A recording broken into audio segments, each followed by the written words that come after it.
ஏதாவது தெரிஞ்சுக்கிட்டு பேசுங்க தம்பி. அந்த வளர்ச்சி வேணுமா?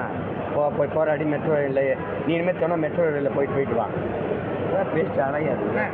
வளர்ச்சி எஸ்ஐஆர் திருத்தம் பணி வந்து காங்கிரஸும் திமுக உள்ளிட்ட எதிர்கட்சிகள் வந்து கடுமையாக குற்றச்சாட்டு. யாரு? காங்கிரஸ், திமுக. தமிழ்நாட்டில் நான் கேட்குறேன் இருங்க. எஸ்ஐஆர் கொண்டு வரும்போது மம்தா எதிர்த்து செயல்படுத்த முடியாதுன்னு மக்களை திரட்டி போராடுது, பேரணி போகுது. எஸ்ஐஆரை தமிழ்நாட்டில் செயல்படுத்துகிற கட்சி ஆட்சியாக இருக்குது. பிஎல்ஓ பூத் லெவல் ஆஃபீஸரை போட்டது யார்?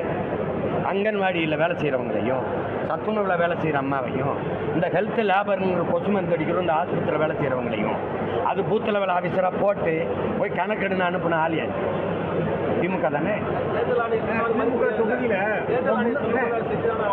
உனக்கு என்ன தம்பி பிரச்சனை? உனக்கு என்ன பிரச்சனை?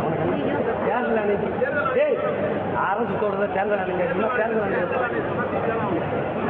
முதல்ல உனக்கு என்ன பிரச்சனை? தொடர்ந்துலேயே ஏதோ பிரச்சனை இருக்கு. தள்ளி வாங்க. தேர்தல் ஆணைய அரசு தேர்தல் ஆணைய அரசு நடத்துதா? அரசு தேர்தல் ஆணையம் நடத்துதா? காமெடி பண்ணிட்டு அலையாது. அப்புறம் ஏன் எதிர்க்கிறாங்க? எதிர்க்கிறோம்னு ஏன் சொல்றா?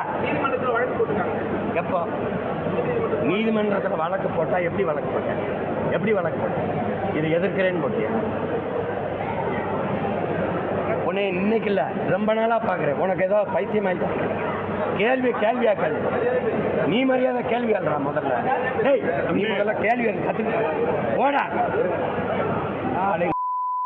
ஒரு பத்திரிக்கை ஒரு மைக்கை திங்கிட்டு கேமரா எடுத்து பெரிய வெங்காயம் மாட்டாங்க மொகரை போட.